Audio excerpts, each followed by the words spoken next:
안녕하세요. 일본 IT 업계에 도전하고 계신 여러분 반갑습니다. 저는 멘토 김동수입니다. 여러분들 지금까지 제 멘토링 컨텐츠랑 질의응답을 통해서 제가 본 일본 IT 업계 그리고 일본 생활에 대해서 말씀을 드렸었는데요. 아무래도 여러분들 중에는 다른 실무자분들은 다른 IT 업계에 종사하고 계신 분들은 일본 IT 업계에 대해서 어떻게 생각하고 있는지 일본 생활을 어떻게 생각하고 있는지 한번 이야기를 듣고 싶으신 분들이 많을 것이라고 생각했습니다. 그래서 준비했습니다. 비일실스 비전공자 일본 IT 실무자들의 스토리. 자, 그러면 멘토링 소개 바로 가보겠습니다. 안녕하세요. 안녕하세요. 네, 간단한 자기소개 한번 부탁드립니다. 안녕하세요. 저는 김민영입니다. 현재 일본에서 약 3년간 거주하고 있고요. 처음에 2년 동안은 개발자로 일을 하다가 현재는 미쯔비시 모터스에서 PM 역할로 근무를 하고 있습니다. 감사합니다. 그 전공이 원래 대학교 때는 건축학과라고 들었어요. 그런데 어떻게 비전공자인데 IT 업계에 뛰어들게 되셨나요? 사실 저는 해외에서 나가서 사는 것이 꿈이긴 하는데, 그래서 IT 직종을 알아보다가 IT라는 직무가 세계 곳곳을 다니면서 리모트 근무 환경도 가지면서 함께 일도 할 수 있다고 생각이 들어서 IT를 하게 되었습니다. 그 많은 나라들 중에 일본을 선택한 특별한 이유가 있을까요? 사실 한국에서 제일 가까운 나라이기도 하고, 제가 전에 미국에서 어학연수를 한 적이 있는데 거기서 만난 일본인 친구들이 되게 많아요. 그 친구들과 함께 연락을 하고 소통을 하면서 나도 한번 일본에 가서 살아보고 그들과 함께 어울려 보고 싶다라고 생각해서 일본을 선택하게 되었습니다. 그 민영님 같이 일본어 전공도 아니고 IT 전공도 아니면 이제 둘 다 공부를 해야 되잖아요. 그렇죠. 그러면은 민영님 같은 경우에는 일본어 실력이 이제 내가 이제 일본 IT 기업으로 취업을 하겠다라고 결정을 했을 때의 일본어 실력은 한 어느 정도 됐었을까요? 사실 저는 JLPT라는 시험에 N3를 갖고 있는 상태였어요.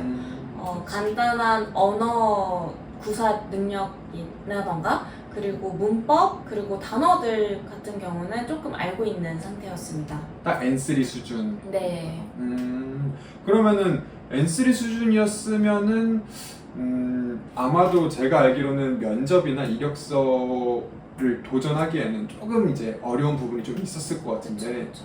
그러면은 이제 취업을 하기까지 한 어느 정도 공부를 해야 되는 걸까요? 이력서나 면접을 쓸 수 있을 정도?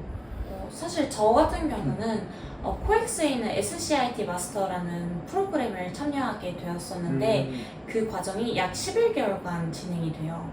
11개월간 일본어 언어 능력과 그리고 IT를 두 개를 공부를 할 수가 있는데, 그동안 10개월에서 11개월 동안 계속 공부를 하다 보니까 그 실력이 자연스럽게 쌓아졌던 것 같습니다. 그럼 이 일본어 공부는 어떻게 계속 하신 거예요? 그 입사를 하고 나서도? 사실 제가 애니메이션이나 일본 드라마를 너무 좋아해서요. 그거를 매번 듣고 똑같은 내용을 계속 반복적으로 듣고, 저도 또한 쉐도잉 연습이라고 하죠.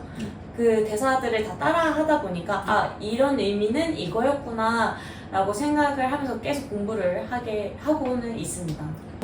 일본어 공부도 이제 JLPT 3급이라고 하셨지만 아무래도 이제 거의 그 일본 기업에 도전할 정도에 보면은 사실은 많은 준비를 하셨을 것 같은데, 또 IT는 완전 처음 시작을 하신 거잖아요. 그렇죠. 그러면은 이런 질문들도 많이 받았어요. 근데 주어진 시간은 짧은데 일본어도 공부해야 되고 IT도 공부해야 되면 너무 힘드니까 어디에 치중을 둬야 될지 혹시 어떻게 생각하시나요?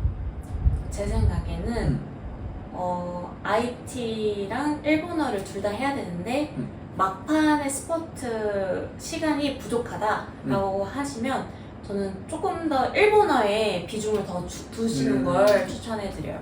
왜냐하면 어찌됐든 저희는 일본 기업에 취업을 일단은 해야 돼요. 그렇죠. 그러기 위해서는 의사소통이 되는지 확인을 가장 먼저 면접에서 하는데, 그때 발휘되는 게 내 언어 능력, 실력이기 때문에 저는 일본어가 가장 중요하지 않을까라고 생각을 합니다. 그러면은 그 민영님 같은 경우에는 한국 기업 경력도 있으신 걸로 알고 있어요. 건축 쪽에 잠깐 네네. 있으셨고, 그럼 일본 기업 둘 다 경험이 있으신데 둘 차이점에 대해서 한번 말씀해 주실 수 있으실까요? 두 차이점은 사실은 일하는 환경은 다 비슷해요. 비슷하구나. 그 사람들 서로 치여서 업무를 하는 건 다 똑같은데 저는 그 사용하는 언어가 외국어냐 아니면 한국어냐의 차이가 있는 것 같아요. 그게 크죠. 왜냐면 한국어로 얘기를 했을 때 누구보다 더 의사소통을 잘 할 수는 있지만 좋은 말도 있지만 나쁜 말도 종종 들리잖아요. 업무를 하다 보면 그 말이 한국어로 왔을 때 타격감과 그게 외국어로 왔을 때 타격감이 조금 저에게는 다르더라고요.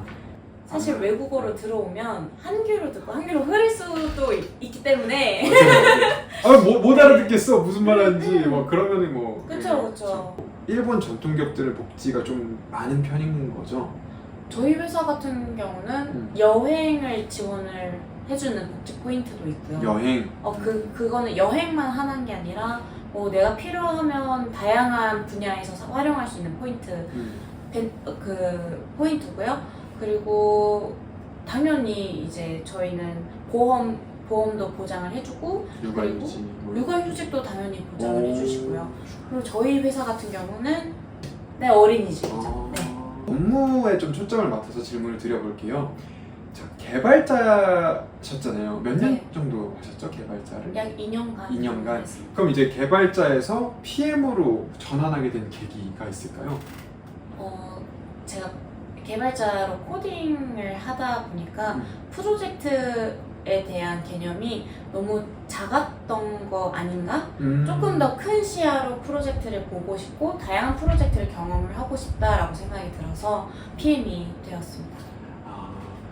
그러면은 그 개발자와 PM의 역할은 어떤 차이가 있는지 간단하게 설명 한번 부탁드릴까요?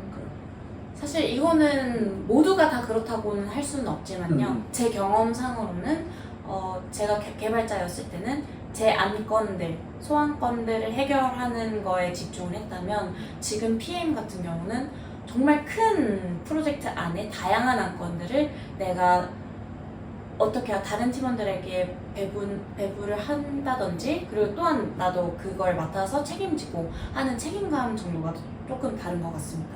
일본 생활의 좋은 점 그리고 조금 불편한 점 있다면은 한 두세 가지 정도 말씀해 주실 수 있을까요? 일본은 여행하기가 정말 여행 좋은 나라입니다.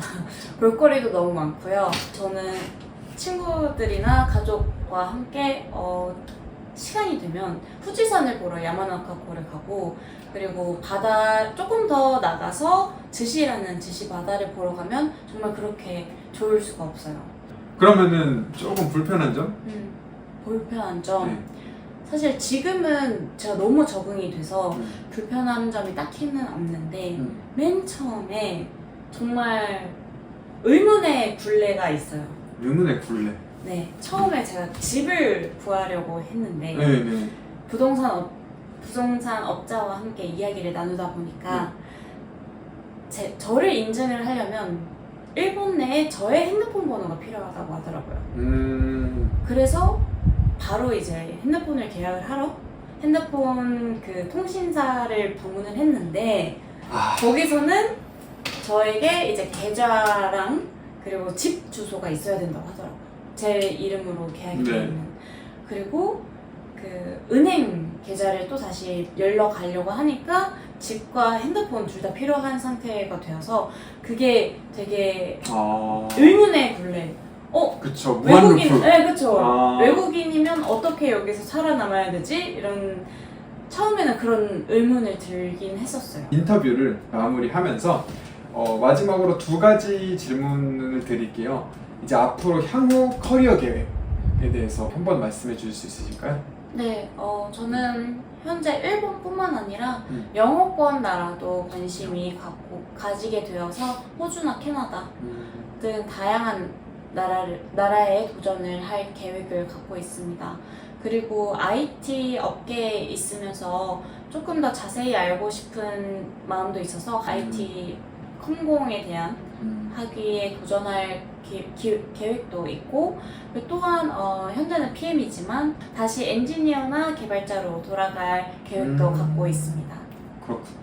그럼 마지막으로 현재 일본 IT 취업을 도전하고 준비 중인 한국 분들에게 마지막으로 하고 싶으신 말 있으면 말씀 부탁드립니다. 여러분 준비하는 동안 많이 힘드시고 많이 괴로우실 거 압니다. 하지만 지금 저는 와서 그 시간을 돌이켜보면 되게 값진 시간이었구나 라고 생각을 해요. 그 시간이 여러분들의 이제 밑바탕이 돼서 여기 와서 꽃길만은 걸을 수 있다고는 보장은 못하지만 조금 더 윤택한 삶을 살 수 있지 않을까라고 생각이 듭니다. 여러분 지치지 마시고 화이팅 하세요. 화이팅! 화이팅! 네, 오늘 좋은 말씀 정말 감사합니다. 네, 여러분 지금까지 실무자들의 인터뷰 영상을 보셨는데요. 어떠셨나요? 일본 IT 도전해볼 만하다라고 생각하시는 분들도 계실 것 같고, 한편으로는 일본 IT 좀 어려울 수도 있겠다라고 망설이는 분들도 계실 것 같아요. 그런데 여러분, 중요한 거는 여러분들이 비전공자임에도 IT 분야를 도전을 했다. 그리고 또 내가 한번 해외 취업을 위해서 열심히 도전을 해봤다, 부딪혀봤다 라는 것만으로도 여러분들에게 큰 의미가 있다고 생각이 듭니다. 여러분들 화이팅입니다. 꼭 다음번에는 일본에서 만나 뵙는 날을 기대하고 있겠습니다. 감사합니다.